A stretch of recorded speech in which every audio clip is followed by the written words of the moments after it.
सबको जय यीशु की। प्रभु यीशु क्रिस्त में प्यारे भाइयों बहनों, नवजीवन का संदेश इस शीर्षक के अंतर्गत प्रतिदिन का ईश्वर का जीवंत वचनों को सुनने के लिए, समझने के लिए, उन वचनों को ग्रहण करते हुए उन वचनों के अनुसार जीवन बिताने की शक्ति, सामर्थ्य, कृपा, अनुग्रह मांगते हुए एक सुंदर आदर्श क्रिस्तीय जीवन बिताने की विशेष कृपा मांगने के लिए मैं आप सभी लोगों का हार्दिक स्वागत करता हूं।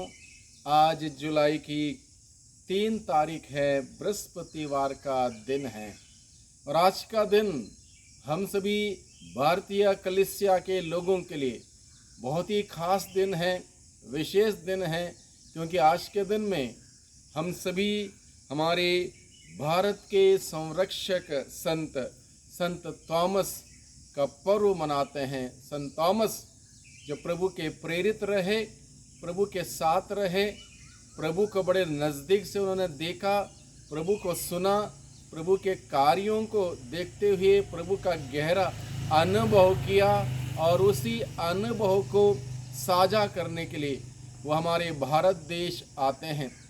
यानी कि 2000 साल पूर्व संत थॉमस जो हमारे भारत देश यीशु का संदेश, मुक्ति का संदेश, उद्धार का संदेश लेकर हमारे देश आया और वहाँ से लोग यीशु को जानने लगे, मानने लगे, यीशु में विश्वास करने लगे और आज भी वही कार्य हम सभी लोग आगे बढ़ा रहे हैं।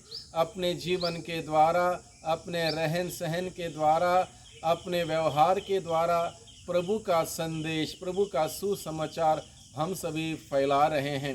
तो आज के दिन में हम विशेष रूप से संत थॉमस के जीवनी पर मनन चिंतन करें।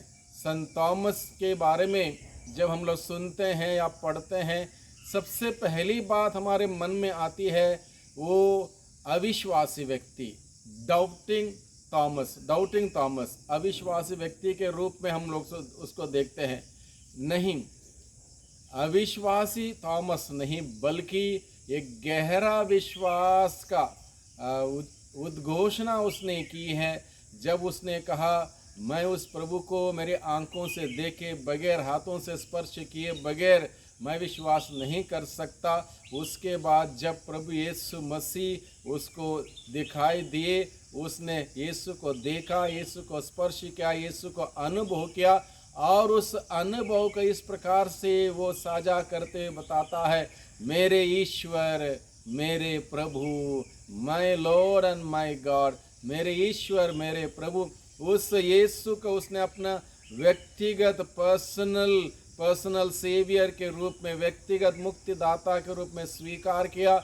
वही विश्वास को उसने उद्घोषित किया, यह कहते हुए, मेरे ईश्वर, मेरे प्रभु, मेरे ईश्वर, मेरे प्रभु।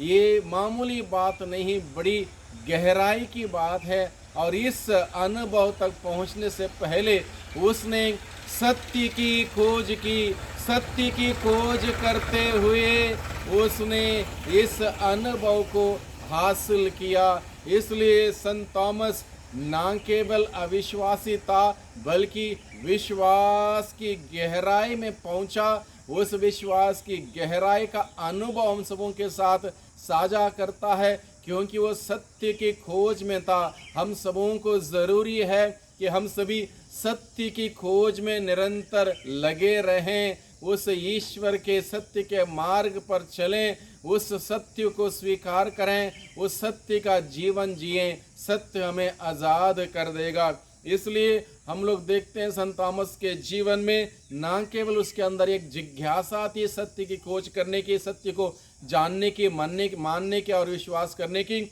उसके साथ साथ वो एक प्रकार का धैर्यवान व्यक्ति था। इसलिए वो हमारे देश भारत आए, उससे पहले भारतीय जनता के बीच में यीशु का नाम नहीं था, यीशु का प्रचार नहीं था।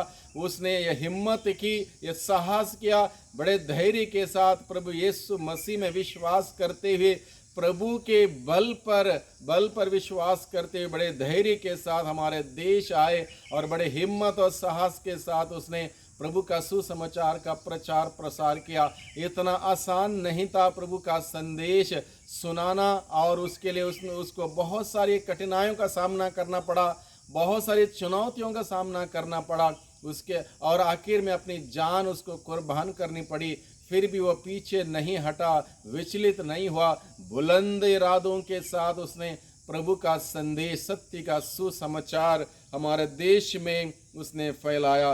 व्यक्तिगत रूप से उसने यीशु को अपने मुक्तिदाता के रूप में स्वीकार करते हुए उस व्यक्तिगत अनुभव को हमारे देश के लोगों के साथ उसने साझा किया।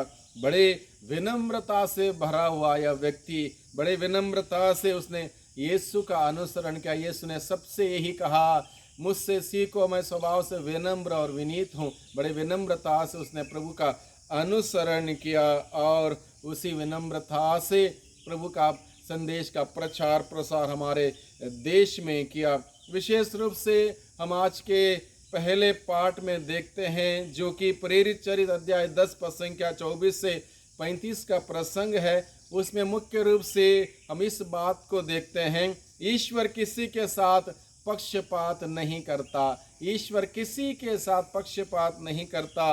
वह भले और बुरे दोनों पर सूर्य उगाने वाला वह ईश्वर, धर्मी और अधर्मी दोनों पर पानी बरसाने वाला वह ईश्वर किसी के साथ भेदभाव नहीं करता, पक्षपात नहीं करता। इसलिए आज के पहले पाठ में हम सबों को बताया गया, मनुष्य चाहे जो भी हो, यदि वह ईश्वर पर श्रद्धा रखकर धर्माचरण करता है तो वह ईश्वर का कृपा पात्र बन जाता। मनुष्य चाहे जो भी हो, यदि वह ईश्वर पर विश्वास रखते हुए धर्माचरण का जीवन जीता है तो वह ईश्वर की कृपा प्राप्त कर सकता है। भाइयों बहनों, हम सभी संत थॉमस के मध्यस्थता मांगते हुए धर्माचरण का जीवन जिएं, प्रभु के वचन के अनुसार जीवन बिताएं, प्रभु से प्यार करें, प्रभु के विश्वास में आगे बढ़ें। विशेष रूप से संत थॉमस के मध्यस्थता से हम प्रार्थना करें, हमारे भारतीय कलीसिया में विश्वास प्रभु यीशु मसीह में और मजबूत हो जाए, और दृढ़ हो जाए, और अटल हो जाए। बहुत सारे लोग जो आज भी प्रभु यीशु को नहीं जानते, वो जानने पाए, क्योंकि प्रभु यीशु ही एकमात्र मुक्तिदाता, उद्धारकर्ता, स्वामी है। उसको जानना हम सबों के लिए सर्वश्रेष्ठ है। उस यीशु मसीह को जानते हुए, मानते हुए, विश्वास करते हुए हर कोई व्यक्ति संत पौलुस के भांति कह सकें, यीशु मसीह को जानना मेरे लिए सर्वश्रेष्ठ लाभ है। और इस संदेश को हम सभी फैलाएं अपने जीवन के द्वारा, और प्रभु के नाम की महिमा हम सभी करें। सबको धन्यवाद, सबको जय यीशु की।